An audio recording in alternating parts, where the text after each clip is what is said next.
ব্যারাকপুর নিতাই গৌরাঙ্গ ভক্ত সেবাশ্রমে উদ্বোধন হলো দাতব্য চিকিৎসালয়।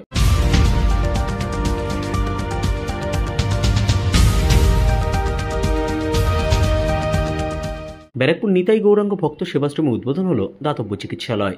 শ্রী শীতলচরণ দাস বাবাজি মহারাজের স্মৃতিতে সূচনা হলো এই দাতব্য চিকিৎসালয়, যেখানে সপ্তাহের প্রতিদিন বিভিন্ন বিশিষ্ট চিকিৎসকেরা মানুষকে সম্পূর্ণ নিখরচায় স্বাস্থ্য পরিষেবা দেবেন। এই দাতব্য চিকিৎসালয়ের আনুষ্ঠানিক সূচনা কর্মসূচিতে উপস্থিত ছিলেন চিকিৎসক জ্যোতির্ময় পাল, এইচ.এস. পাঠক, কে.ডি. ঘোষ, আর.কে. সরকার, অমৃত ঘোষ, সমাজসেবী প্রদীপ ঘোষ, বিশ্বজিৎ রায় সহ অন্যান্য বিশিষ্টজনেরা।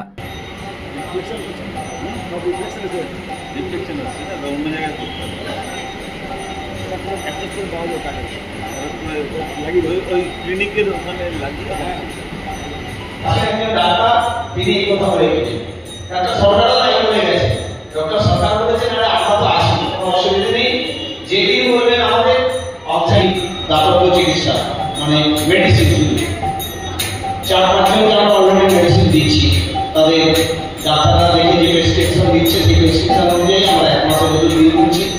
তবে খুব ব্যয়বহুল, খুব কস্টলি মেডিসিন, ওই ঘরটা আমরা মেডিসিন সব করবো। এই প্রচেষ্টা নিয়ে আজকে এই মহতী সভা ডাক্তারবাবুদের নিয়ে, এনারা তো মহৎজন অবশ্যই, কারণ